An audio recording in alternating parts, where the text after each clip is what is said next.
Hi, I'm Susan Owens, and there are some new managers in town. So, joining me today to talk all about that is Alex Crook, our Chief Football Correspondent. We have just heard that Sean Dyche has signed a new deal with Nottingham Forest after Postecoglou's just 8-game run.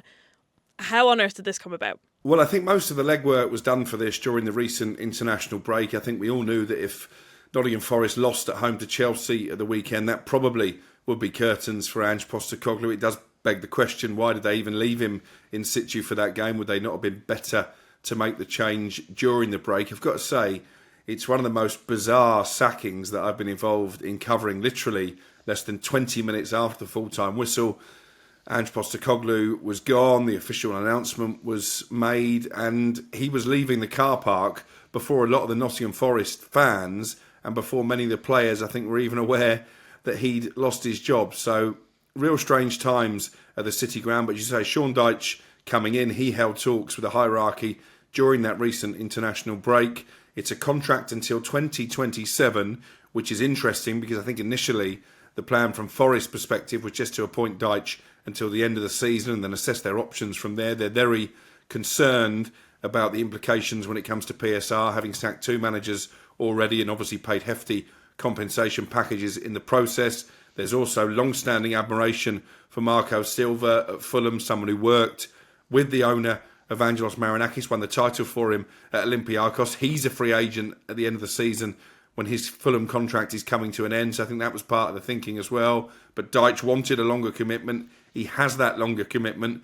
What will be interesting come the end of the season, and we'll see if Forest stay up or not, and that's what we're talking about now, a potential relegation battle, is whether there is any kind of break clause in that contract. Sean Dyche is a former Forest youth team player, lives in the area. I think he's always wanted this job.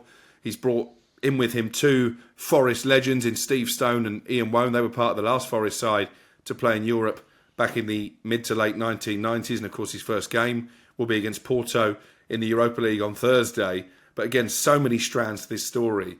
The statement that Forest released when they announced Dyche this morning hit a very different tone to the one when Postecoglou came in just 8 games ago. Then they were talking about the fact he was a born winner, someone with a proven track record of winning trophies. Obviously, their ambition was to put some silverware in that City Ground cabinet.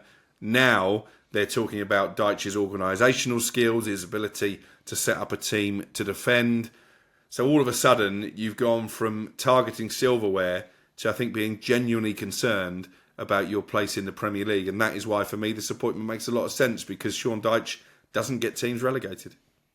Yeah, and actually just touching on that, because obviously in the past with Burnley and Everton, he's had quite defensive, like tough-minded teams. Do you think the current Forest squad will adapt well to that? Well, I think they're set up to play Sean Dyche-style football. That they did it under Nuno Espirito Santo to brilliant effect last season. Didn't need a lot of the ball. Were happy to let their opponents dominate possession, use the wide players to hit on the counter-attack, be defensively resolute, and have Chris Wood to get on the end of crosses. And of course, Chris Wood is someone who played under Sean Dyche to good effect at Burnley. So it's almost like they've reset again here, Nottingham Forest. The reason they parted company with Nuno was because they wanted a more expansive playing style. They wanted to dominate more games. Now they've said, you know what, that's actually not going to work for this squad. Let's go back to what we did so well last season. And I think it will be enough to keep them up. I think you look around the bottom of the table, West Ham were really poor on Monday night live on talkSPORT. Wolves at the weekend as well. Not convinced by Leeds. I think Daniel Farke's future may well start to come into question, particularly if they were to be beaten at home by West Ham on Friday. I think Forest, man for man, have got a lot more in their armoury than a lot of those teams struggling at the wrong end of the table. Obviously, no one wants to get relegated. It's quite a rapid turnover, though, I will say, from Forest to go for 8 games and then get rid of a manager. Is Sean Dyche comfortable in this position? Like, is this going to definitely be a solid, deal? Or is he looking over his shoulder like Ange was? Well, as I say, I think the interesting element is when we get to the end of the season, how close are Forest to the relegation line? Could they be challenging in mid-table? Do they again cast admiring glances in the direction of Marco Silva? So I think long term, I'm not sure that Sean Dyche will be the Nottingham Forest manager for many years to come. But I think in terms of a firefighter to come in and steady the ship and reinstill a bit of confidence in the players, I think this is a decent appointment, even though a lot of Forest fans are very sceptical about it. I would caveat that and say there aren't too many examples of teams in the Premier League who have 3 or more managers in a single season being successful. But there's enough football to be played, enough games remaining that Sean Dyche is going to have time to get his influence across. Big game against Porto in the Europa League on Thursday because they've not started well in that competition, losing at home to Midtjylland. They go to Bournemouth on Sunday afternoon. That won't be an easy game at all against Andoni Iraola's impressive Cherries. And then it's Manchester United at home. So it's not an easy introduction. No. He'll want to put some points on the board before that next international break in November. And then I would imagine Sean Dyche will really use that to get to work on the training ground. Right, okay. Well, the managers keep coming. So we'll move on to Rangers now that we do know for a fact that it is Danny Röhl who has signed a 2.5-year deal as the head coach. He's only 36, so it's a little bit different, I would say, to what they've had in the past to bring in a kind of a younger manager. Do you see this as really ambitious for Rangers? And also, like, it was not a name I think that was kind of floating around. I mean, we were pretty sure it was going to be Muscat last week, so here we are looking at a completely different person than I was expecting. Well, this has been a real rollercoaster for Rangers because when Russell Martin was fired, they immediately turned their gaze on Steven Gerrard. He held what were described at the time as positive talks before ultimately deciding the time wasn't right to return to Ibrox for a second spell. Then they actually held talks with Danny Röhl. And again, I've been told that he impressed right from the start of the interview process. He actually pulled himself out of the running because I think he was getting a bit impatient with waiting for the Rangers hierarchy to make a decision. At that stage, they were speaking to Kevin Muscat. There was a verbal agreement, I'm told, between Muscat and Rangers. Then he met Kevin Felwell, the very divisive sporting director up in Glasgow, and the chief executive, Patrick Stewart. He decided, actually, this job is not right for me. And then they quickly returned to their conversations with Danny Röhl. So it has been a little bit of a circus. I've got to say there's been a lot of negativity from Rangers fans in some quarters towards Danny Röhl. They say he's just the second coming of Russell Martin. I think that's a little bit of a lazy narrative. I think Danny Röhl does have tactical versatility. I was listening to Barry Bannon on the breakfast show this morning. He was talking about how Danny Röhl would quite often change tactics 2 or 3 times in a single game. So I'm not sure you can really level at him that he's only got one way of playing. Yes, his only frontline managerial experience was in the Championship with Sheffield Wednesday, but that was an impossible job under their financial circumstances and working under an owner who clearly isn't fit for purpose. But you look at his coaching pedigree. He was at Southampton with Ralph Hasenhüttl.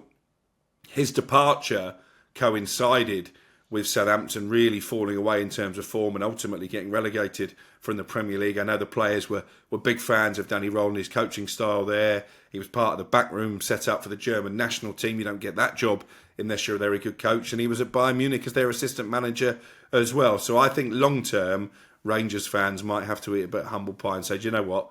Eventually, they got this appointment right. Do you think his kind of younger, I'd say more European style will work in what is quite like an intense environment, like the Old Firm League and the derbies, all that kind of thing? Do you think he can handle it? I think he's got belief in his ability and the steadfast determination to handle it. The way that he conducted himself at Sheffield Wednesday against almost daily crisis there, I think shows you the type of character that Danny Röhl is. Obviously, it's a different style of football to what he's been accustomed to. But actually, I think his high press, his quick turnover of possession might work really well in Scotland. We're in between 2 windows, I would say, at the moment. But you do always still hear rumours about big names. So we're hearing about maybe Bruno Fernandes, attracting attention at Bayern Munich. But first of all, what are the latest rumours you've heard? And then I want to ask you a bit more about, rumours at this period of time. Well, it's starting to ramp up again because although the summer transfer window feels like it's only just closed, that the winter window is quickly upon us, and there are teams who are in need of reinforcements. I think West Ham, for example, are going to look to back Nuno Espirito Santo. I've mentioned them already this morning, how poor they were at home to Brentford. I don't recall too many established Premier League sides producing that kind of abysmal performance, and I would genuinely start to fear now if Nuno isn't backed in the window in January about their Premier League future.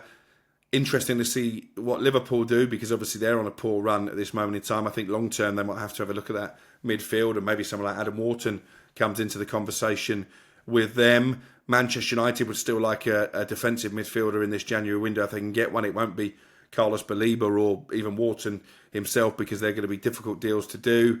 Someone's going to take a punt on Elliot Anderson if he continues the form that he's showing for England in particular, and I think Manchester United are one of the clubs looking at him. But just on Bruno Fernandes, there seems to be a lot of rumours swirling around the Manchester United captain. There's been a lot of talk about Saudi Arabia, Bayern Munich now, as you mentioned, the latest club reportedly showing interest.